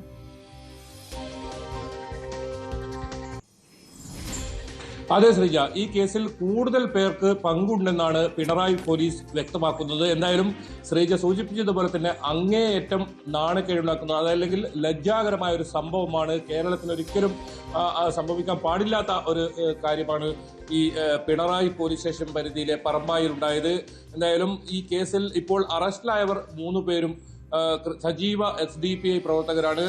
മാത്രമല്ല ഈ സംഭവത്തെ തുടർന്ന് ഇപ്പോൾ നിരവധി നേതാക്കൾ ഇത് സംബന്ധിച്ച് പ്രതികരണം അതിലുണ്ട്. അതായത് സംഭവം താലിബാനിസം എന്നാണ് PK ശ്രീമതി വ്യക്തമാക്കിയിരിക്കുന്നത്. ആൾക്കൂട്ട കൊലപാതകം തന്നെയാണ്. ആത്മഹത്യയാണെങ്കിലും ആൾക്കൂട്ട വിചാരണയിൽ നടന്ന ആ മനം നൊന്താണ് യുവതി ആത്മഹത്യ ചെയ്തത്. എന്തായാലും ഞായറാഴ്ച ഉച്ചയ്ക്ക് 3 മണിയോടുകൂടിയാണ് പറമ്പായിലെ ഈ യുവതി ഒരു യുവാവിനൊപ്പം, അതായത് ഇതര മതസ്ഥയിൽപ്പെട്ട ഒരു യുവാവിനോടൊപ്പം സംസാരിച്ചു, അല്ലെങ്കിൽ അവരുടെ കാറിലേക്ക് എത്തിയെന്ന ഒരു കാരണം പറഞ്ഞ് വലിയ തോതിൽ ആൾക്കൂട്ടം ഇത്തരത്തിൽ ഇവരെ തടഞ്ഞു വെക്കുകയും മണിക്കൂറുകളോളം മാനസികമായി പീഡിപ്പിക്കുകയും ചെയ്തത്. അതായത് ഈ യുവാവിനെ 5 മണിക്കൂറാണ് ഇവർ തടങ്കലിൽ വെച്ചത്. ഈ സംഭവത്തിന് തൊട്ടടുത്തൊരു ഗ്രൗണ്ട് ഉണ്ട്. ആ ഗ്രൗണ്ടിലേക്ക് കൊണ്ടുപോയി 5 മണിക്കൂർ തടങ്കലിൽ വെച്ചു. മാത്രമല്ല ഇയാളുടെ കയ്യിലുണ്ടായിരുന്ന മൊബൈൽ ഫോൺ, ടാബ്, ഇത് മുഴുവൻ പരിശോധിച്ചു. അത് പോലീസ് ഇവരെ അറസ്റ്റ് ചെയ്തതിനു ശേഷമാണ് അത് പിടിച്ചെടുക്കുന്ന സാഹചര്യം വരെ ഉണ്ടായത്. അത്ര വരെ ആ സമയം ഈ ടാബും അതുപോലെ തന്നെ മൊബൈൽ ഫോണും ഇവരുടെ കയ്യിൽ തന്നെയായിരുന്നു. SDPIയുടെ പാർട്ടി ഓഫീസ് പറമ്പായിലെ ഓഫീസിലും കൊണ്ടുപോയി മണിക്കൂറുകളോളം വിചാരണ നടത്തി യുവാവിനെ. ഏറ്റവും ഒടുവിൽ യുവതിയുടെയും യുവാവിന്റെയും രക്ഷിതാക്കളെ ഈ SDPI ഓഫീസിൽ വിളിച്ചു വരുത്തി. അതിനുശേഷമാണ് ഇയാളെ വിട്ടേക്കുന്ന സംഭവം ഉണ്ടായത്. ഇതിനിടയിൽ തന്നെ ഇയാളെ ക്രൂരമായി മർദ്ദിക്കുകയും ചെയ്തു. അതെല്ലാം ഈ യുവതിയുടെ ഈ ആത്മഹത്യാ കുറിപ്പിൽ കൃത്യമായി വ്യക്തമാക്കുന്നുണ്ട്. ചൊവ്വാഴ്ചയാണ് ഇതിൽ മനം നൊന്ത് യുവതി ആത്മഹത്യ ചെയ്തത്. ഈ ആത്മഹത്യാ കുറിപ്പിൽ ഈ കാര്യങ്ങൾ വ്യക്തമാക്കുന്നുണ്ടായിരുന്നു. ഈ ഇത്തരത്തിൽ തന്റെ ആൺസുഹൃത്തുമായി സംസാരിക്കുന്നതിനിടയിൽ ഇത്തരം തടഞ്ഞു വെക്കുകയും വലിയ തോതിൽ മാനസിക ബുദ്ധിമുട്ടുണ്ടാക്കുന്ന രീതിയിൽ ഇത്തരത്തിൽ പെരുമാറുകയും ചെയ്തു എന്നത്. എന്തായാലും ഇന്നലെ ഇതിൽ ഏറ്റവും പുതുതായി വരുന്ന ഏറ്റവും പുതിയ വിവരം എന്നത് ഇന്നലെ മയ്യലിൽ, ഈ യുവാവിന്റെ വീട് മയ്യലിലാണ്. മയ്യലിൽ ഈ യുവാവിന്റെ മൊഴിയെടുക്കാനായി പോലീസ് എത്തിയിരുന്നു. പക്ഷേ ഇയാളെ കണ്ടെത്താൻ സാധിച്ചിട്ടില്ല. അയാൾ ഇപ്പോൾ എവിടെയുണ്ടെന്ന് പോലീസിന് കണ്ടെത്താൻ സാധിച്ചിട്ടില്ല. ഈ യുവതിയുടെ പിതാവിന്റെ പരാതിയിലാണ് ഇപ്പോൾ നിലവിൽ കേസെടുത്തിരിക്കുന്നത്. മുബഷീർ, അതുപോലെ തന്നെ റെഹ്നാസ്, ഫൈസൽ, ഇങ്ങനെ 3 SDPI പ്രവർത്തകരാണ് നിലവിൽ അറസ്റ്റായിട്ടുള്ളത്. ഈ കേസിൽ കൂടുതൽ പേർക്ക് പങ്കുണ്ട്. അത് സംബന്ധിച്ച അന്വേഷണം ഊർജിതമാക്കിയിട്ടുണ്ടെന്നാണ് പിണറായി പോലീസിൽ നിന്ന് നമുക്ക് ലഭിക്കുന്ന വിവരം. ഏതായാലും ഇത് മുഖ്യമന്ത്രി പിണറായി വിജയന്റെ സ്വന്തം മണ്ഡലത്തിലാണ് ഇത്തരത്തിലൊരു സംഭവം നടന്നതെന്നതും ഇതിന്റെ ഗൗരവം വർദ്ധിപ്പിക്കുന്നു. നമുക്കറിയാം, മംഗളൂരിൽ, കർണാടകയിൽ പല ഭാഗങ്ങളിലും ഇത്തരം സംഭവങ്ങൾ റിപ്പോർട്ട് ചെയ്തിട്ടുണ്ട്. കേരളത്തിൽ ഈ സമീപകാലത്ത് ഇത്തരത്തിൽ സംഭവം റിപ്പോർട്ട് ചെയ്തിട്ടില്ല. ഇതിപ്പോൾ പിണറായി വിജയന്റെ തന്നെ സ്വന്തം മണ്ഡലത്തിൽ നടന്ന ആ പോലീസ് സ്റ്റേഷൻ പരിധിയിൽ നടന്ന ഒരു സംഭവമാണ്. ഇതിൽ വലിയ പ്രതിഷേധം ഉയരുന്നുണ്ട്. അത്രത്തോളം വലിയൊരു സദാചാര ഗുണ്ടായിസ ആൾക്കൂട്ട വിചാരണയാണ് നടന്നത്. ഈ യുവതിക്ക് അത്രത്തോളം മനസ്പ്രയാസമുണ്ടായി, അവരുടെ വീട്ടുകാർക്ക് പ്രയാസമുണ്ടായി, അവരൊക്കെ ഇതിലേക്ക് വലിച്ചയക്കുന്ന സാഹചര്യമുണ്ടായി. വെറും ഒരു ആൺസുഹൃത്തിനോട് സംസാരിച്ചു എന്ന ഒരു ഒറ്റ കുറ്റം കൊണ്ടാണ് ഇത്തരത്തിൽ മണിക്കൂറുകളോളം ഈ യുവാവിനെ ക്രൂരമായി മർദ്ദിക്കുകയും തടഞ്ഞു വെക്കുകയും ഇയാളുടെ കയ്യിലുണ്ടായ സാധനങ്ങളൊക്കെ പിടിച്ചു വെക്കുന്ന സാഹചര്യം ഉണ്ടായത്. എന്നാൽ ഇത് പോലീസ് വളരെ ഗൗരവത്തിൽ തന്നെ എടുക്കുന്നുണ്ട്. ഇതിൽ കൂടുതൽ പേരുടെ അറസ്റ്റ് ഇന്ന് ഉണ്ടാകുമെന്ന് തന്നെയാണ് പോലീസ് വ്യക്തമാക്കുന്നത്. നിലവിൽ 3 പേരാണ് അറസ്റ്റായിരിക്കുന്നത്. 3 പേരും SDPIയുടെ സജീവ പ്രവർത്തകരാണെന്ന് പോലീസ് പറയുന്നുണ്ട്. ശ്രീജ. ശരി, KV ബൈജു ആണ് വിവരങ്ങൾ നൽകിയത്. മറ്റു വാർത്തകളിലേക്ക് നമുക്ക് മടങ്ങിയെത്താം ഇടവേളയ്ക്ക് ശേഷം.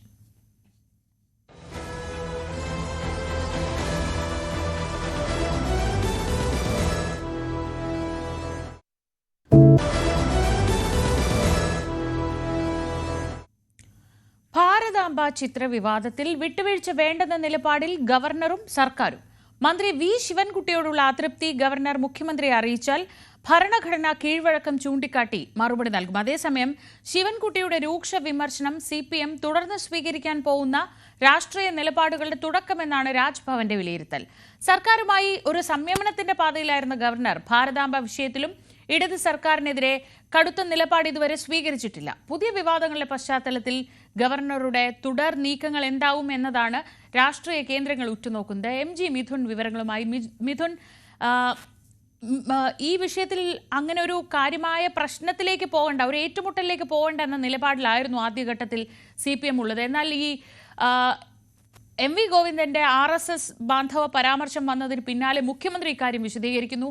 ഇന്നലെ തെരഞ്ഞെടുപ്പ് ദിവസം V ശിവൻകുട്ടി ഈ വിഷയത്തിൽ ഒരു കടുത്ത നിലപാട് സ്വീകരിച്ച് രാജ്ഭവനിലെ ചടങ്ങിൽ നിന്ന് ഇറങ്ങിപ്പോരുന്നു. ഇതിന് പിന്നാലെ ഗവർണറുടെ പ്രതികരണം വരുന്നു.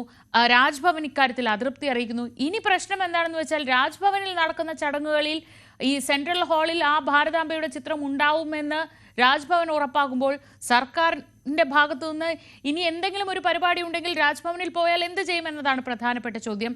അതൃപ്തി ഔദ്യോഗികമായി മുഖ്യമന്ത്രിയെ അറിയിക്കുമോ എന്നതാണ് രണ്ടാമത്തെ ചോദ്യം. മൂന്നാമത്തെ ചോദ്യം, ഇത് ഒരു പരസ്യമായ ഏറ്റുമുട്ടലിന്റെ തുടക്കത്തിലേക്ക് തന്നെ തുടക്കമാണോ? ശ്രീജ, തീർച്ചയായും അങ്ങനെ കരുതേണ്ടിയിരിക്കുന്നു. കാരണം മുൻ ഗവർണർ ആരിഫ് മുഹമ്മദ് ഖാനുമായി നിരന്തരം സർക്കാർ ഏറ്റുമുട്ടുന്ന ഒരു കാഴ്ച നമ്മൾ കാണുകയും ചെയ്യുന്നു. പക്ഷേ അർലേക്കർ ഗവർണർ സ്ഥാനത്തേക്ക് വന്നതിന് ശേഷം വലിയ രീതിയിലുള്ളൊരു ഏറ്റുമുട്ടലിലേക്ക് പോകാതെ ഒരു സമാധാന അന്തരീക്ഷമായിരുന്നു രാജ്ഭവനും സർക്കാരും തമ്മിൽ കാണാൻ സാധിക്കുകയും ചെയ്തു. കാരണം ഒരു കാര്യത്തിലും ഒരു ഏറ്റുമുട്ടൽ ഉണ്ടാകുന്നില്ല, അല്ലെങ്കിൽ അത്തരത്തിലൊരു വിമർശനവുമായി ഗവർണറും രംഗത്ത് വരാത്ത പശ്ചാത്തലം, മുഖ്യമന്ത്രി അടക്കം പല പരിപാടികളിലും പങ്കെടുക്കുന്ന അങ്ങനെ ഒരു സമാധാന അന്തരീക്ഷത്തിലായിരുന്നു കാര്യങ്ങൾ പോയിക്കൊണ്ടിരുന്നതെങ്കിൽ പിന്നീടാണ് ഈ ഒരു ഭാരതാംബ വിവാദം ഉടലെടുക്കുന്നത്. അതിൽ ആദ്യം CPI ആയിരുന്നു ഇത്തരത്തിൽ മന്ത്രി P പ്രസാദ് പങ്കെടുത്ത പരിസ്ഥിതി ദിന ആഘോഷവുമായി ബന്ധപ്പെട്ടുള്ള പരിപാടിയിലായിരുന്നു ഇത്തരത്തിലൊരു വിവാദം ആദ്യം ഉണ്ടായത്. പക്ഷേ അത് ഇടതുമുന്നണിക്കുള്ളിൽ ചെറിയ രീതിയിൽ മാത്രമാണത് ചർച്ചയാകുകയും ചെയ്തത്. പക്ഷേ വലിയ രീതിയിൽ കാര്യമായ അതൊരു സംഭവമായി മുന്നോട്ട് കൊണ്ടുപോകാൻ CPM-ഉം ഒപ്പം തന്നെ ഇടതുപക്ഷവും അത് ആഗ്രഹിച്ചില്ല എന്നുള്ളത് തന്നെയാണ്. പക്ഷേ CPI അതിൽ നിന്ന് ഉറച്ച് ആ നിലപാടിൽ നിൽക്കുകയായിരുന്നു.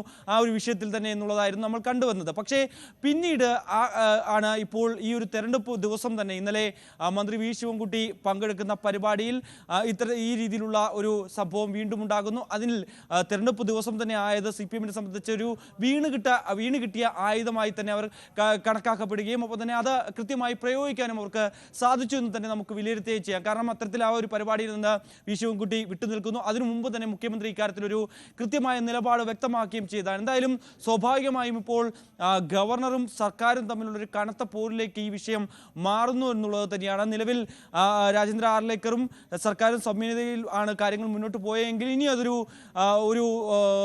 പോരാട്ടത്തിലേക്ക് കൂടി കടക്കുമെന്ന് തന്നെയാണ് നമുക്ക് ഈ ഒരു ഘട്ടത്തിൽ മനസ്സിലാക്കാൻ സാധിക്കുകയും ചെയ്യുന്നത്. എന്തായാലും നിലവിൽ രാജ്ഭവൻ കൃത്യമായ നിലപാട് വ്യക്തമാക്കിയിരുന്നു. മന്ത്രിയുടെ ഭാഗത്തുനിന്നുണ്ടായത് പ്രോട്ടോകോൾ ലംഘനമാണ്, ഗവർണറെ അധിക്ഷേപിക്കുന്ന നടപടിയാണ് മന്ത്രി സ്വീകരിക്കുകയും ചെയ്ത് ഒരു ഘട്ടത്തിലും ഗവർണറെ അറിയിക്കാതെ മന്ത്രിക്ക് പോകാൻ സാധിക്കില്ലായിരുന്നു. പക്ഷേ അത്തരത്തിലൊരു നടപടി മന്ത്രി സ്വീകരിച്ചത് ഒരിക്കലും അംഗീകരിക്കാൻ സാധിക്കില്ല എന്ന രീതിയിലുള്ള വലിയ വിമർശനം രാജ്ഭവന്റെ ഭാഗത്തുനിന്നും ഉണ്ടാവുകയും ചെയ്തു. ഇക്കാര്യം സ്വാഭാവികമായും മുഖ്യമന്ത്രിയെ അറിയിക്കാനുള്ള സാധ്യതകൾ തള്ളിക്കളയാനാകില്ല. അങ്ങനെ അറിയിച്ചാൽ ഭരണഘടനാ കീഴ്വഴക്കം ചൂണ്ടിക്കാണിച്ചുകൊണ്ട് ഇതിനെ മറികടക്കാനാണ് സർക്കാർ ശ്രമിക്കുന്നതെന്ന് തന്നെയാണ് നമുക്ക് ഈ ഒരു ഘട്ടത്തിൽ മനസ്സിലാക്കാൻ സാധിക്കുകയും ചെയ്യുന്നത്. സ്വാഭാവികമായും വലിയൊരു മുന്നേറ്റം. കാരണം എം വി ഗോവിന്ദന്റെ RSS ബാന്ധവുമായി ബന്ധപ്പെട്ടുള്ള പരാമർശം അത് വലിയ തിരിച്ചടി ഈ ഉപതെരഞ്ഞെടുപ്പിൽ CPM നേരിടേണ്ടി വന്നിട്ടുണ്ടായിരുന്നു. അത് മറികടക്കാൻ വീണ് കിട്ടിയ ആയുധം അത് കൃത്യമായി പ്രയോഗിക്കാൻ സർക്കാരിന് സാധിച്ചു, CPM സാധിച്ചു എന്ന് തന്നെ നമുക്ക് നിസ്സംശയം പറയേണ്ടിയിരിക്കുന്നു. കാരണം RSSുമായി അത്തരത്തിലുള്ള ഒരു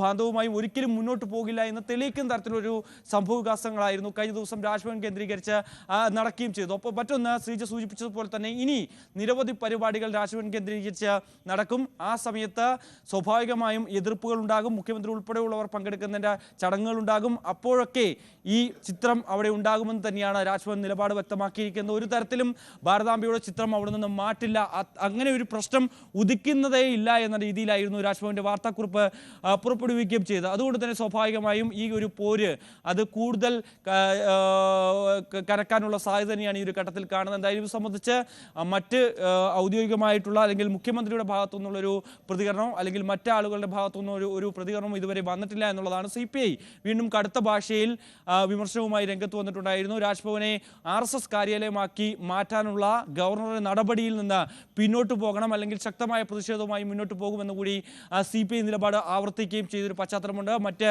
സംഘടനകൾ പ്രതിഷേധവുമായി രംഗത്തുണ്ട്. അതേസമയം മന്ത്രി വി ശിവൻകുട്ടിയുടെ വസതിക്ക് മുന്നിലേക്ക് ABVPയുടെ മാർച്ച് സംഘടിപ്പിച്ചിട്ടുണ്ട്. ഈ ഗവർണറെ അധിക്ഷേപിച്ച മന്ത്രി ശിവൻകുട്ടിയുടെ നടപടിയിൽ പ്രതിഷേധിച്ചുകൊണ്ടാണ് ഇന്ന് ABVP മന്ത്രിയുടെ വസതിയിലേക്ക് മാർച്ച് നടക്കുന്നത്. അങ്ങനെ BJP CPM പോരിനപ്പുറം ഒരു ഗവർണർ സർക്കാർ പോരിലേക്ക് കൂടി ഈ ഒരു വിഷയം ആളിക്കത്തുന്നു എന്നുള്ളത് തന്നെയാണ് ഈ ഒരു ഘട്ടത്തിൽ മനസ്സിലാകുന്നത്. MG മിഥുനാണ് വിവരങ്ങൾ നൽകിയത്. കോൺഗ്രസ് നേതൃത്വത്തിനെതിരായ ശശി തരൂരിന്റെ വിവാദങ്ങൾക്ക് വഴിവെക്കുന്ന വിമർശനങ്ങൾക്ക് തൽക്കാലം മറുപടി നൽകേണ്ട എന്ന നിലപാടിലാണ് കോൺഗ്രസ് ദേശീയ നേതൃത്വം. പരസ്യ പ്രതികരണങ്ങൾ നടത്തി തരൂരിനെ കൂടുതൽ പ്രകോപിപ്പിക്കേണ്ടെന്നാണ് തീരുമാനം. അതേസമയം തരൂരിന്റെ രാഷ്ട്രീയ നീക്കങ്ങളെ ജാഗ്രതയോടെയാണ് കോൺഗ്രസ് ഹൈക്കമാൻഡ് നിരീക്ഷിക്കുന്നത്.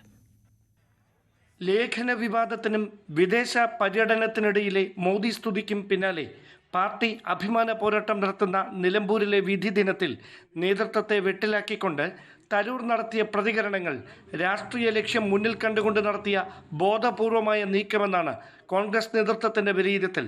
പാർട്ടിയോട് അനിഷ്ടമില്ലെന്ന് പറയുകയും നേതൃത്വത്തിനെതിരെ തുടർച്ചയായി കടന്നാക്രമണം നടത്തുകയും ചെയ്യുന്നതാണ് തരൂരിൻ്റെ നീക്കങ്ങളിൽ അഭ്യൂഹങ്ങൾ വർദ്ധിപ്പിക്കുന്നത്. നിലമ്പൂർ ഉപതെരഞ്ഞെടുപ്പ് പ്രചാരണത്തിന് ക്ഷണം ലഭിച്ചില്ലെന്ന തരൂരിൻ്റെ പരിഭവം താരപ്രചാരകരുടെ പട്ടിക പുറത്തുവിട്ട് അടിസ്ഥാനരഹിതമെന്ന് നേതൃത്വം പ്രതിരോധിക്കുമ്പോഴും പരസ്യ പ്രതികരണത്തിന് മുതിർന്ന നേതാക്കൾ തയ്യാറാകാത്തത് ഹൈക്കമാൻഡ് നിർദ്ദേശത്തിൻ്റെ അടിസ്ഥാനത്തിലെന്നാണ് സൂചന. തരൂരിനെ പ്രവർത്തക സമിതി അംഗത്വത്തിൽ നിന്ന് പുറത്താക്കണമെന്നതുൾപ്പെടെ കടുത്ത അച്ചടക്ക നടപടിക്ക് ദേശീയ നേതൃത്വം തയ്യാറാകണമെന്ന നിലപാടിലാണ് സംസ്ഥാനത്ത് നിന്നുള്ള ഒരു വിഭാഗം നേതാക്കൾ. എന്നാൽ തരൂരിനെതിരെ തിടുക്കത്തിൽ നടപടിക്ക് മുതിർന്നാൽ BJP അത് രാഷ്ട്രീയ ആയുധമാക്കി മാറ്റുമെന്ന വിലയിരുത്തലാണ് കോൺഗ്രസ് നേതൃത്വത്തെ കുഴയ്ക്കുന്നത്. അതേസമയം നേതൃത്വവുമായി അഭിപ്രായ വ്യത്യാസമുണ്ടെന്ന ശശി തരൂരിൻ്റെ തുറന്നു പറച്ചിൽ ഇനിയും തുടർ പ്രതികരണങ്ങൾ ഉണ്ടാകുമെന്നതിൻ്റെ സൂചനയായാണ് കോൺഗ്രസ് കേന്ദ്രങ്ങൾ കരുതുന്നത്. നയതന്ത്ര രംഗത്തെ ഉന്നത പദവിയിലേക്ക് ശശി തരൂരിനെ കേന്ദ്ര സർക്കാർ പരിഗണിച്ചേക്കുമെന്ന അഭ്യൂഹങ്ങൾ ഏറുന്നതിനിടയിലാണ് റഷ്യൻ സന്ദർശനത്തിനായി തരൂർ തലസ്ഥാനം വിട്ടിരിക്കുന്നത്. ഡാൻ കുര്യൻ, ന്യൂസ് 18, തിരുവനന്തപുരം. വിവരങ്ങളുമായി രാഗേഷ് ചേരുന്നുണ്ട്. രാഗേഷ്, ഈ ശശി തരൂരിനെ പ്രകോപിപ്പിക്കേണ്ട എന്ന നിലപാട് ഹൈക്കമാൻഡ് എടുക്കുന്നതിന് പിന്നിൽ ഒരു പ്രധാനപ്പെട്ട കാര്യം, തരൂർ ഇപ്പോൾ ഒരു അന്താരാഷ്ട്ര തലത്തിൽ തന്നെ ഇന്ത്യയുടെ മുഖമായി നിലനിൽക്കുന്നു.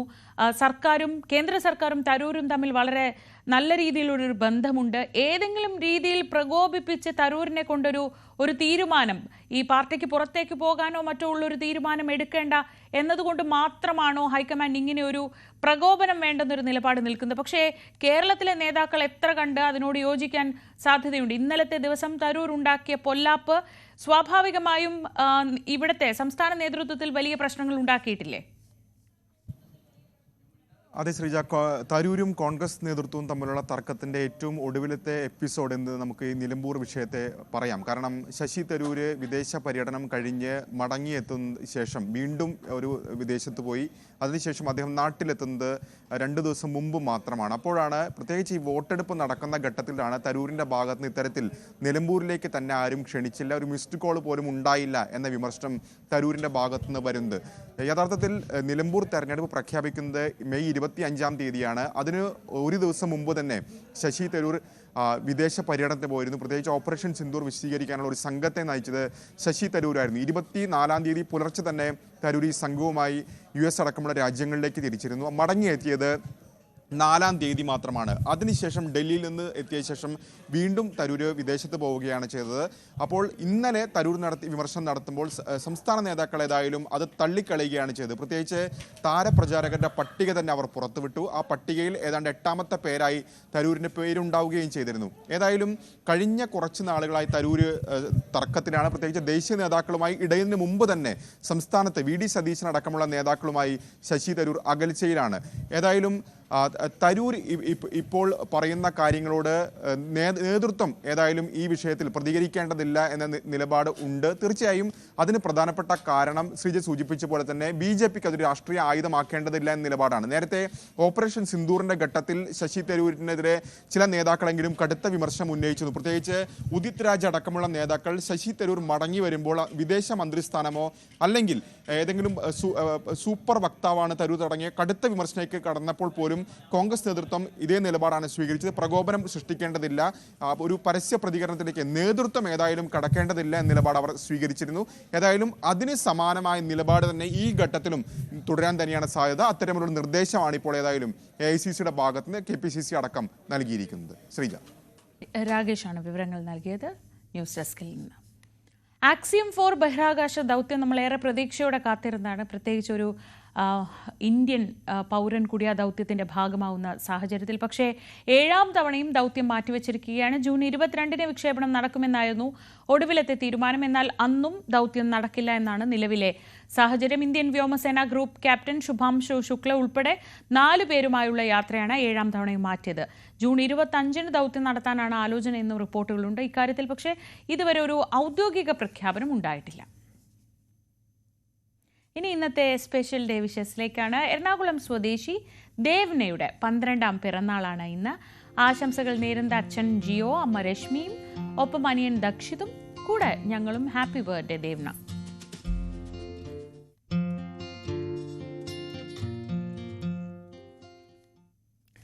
വാർത്തകളിൽ നിന്ന് നമ്മൾ ചെറിയൊരു ഇടവേള എടുക്കുന്നു. പോലീസ് പെട്രോളിലേക്കാണ് പോകുന്നത്. പോലീസ് പെട്രോൾ കാണാം.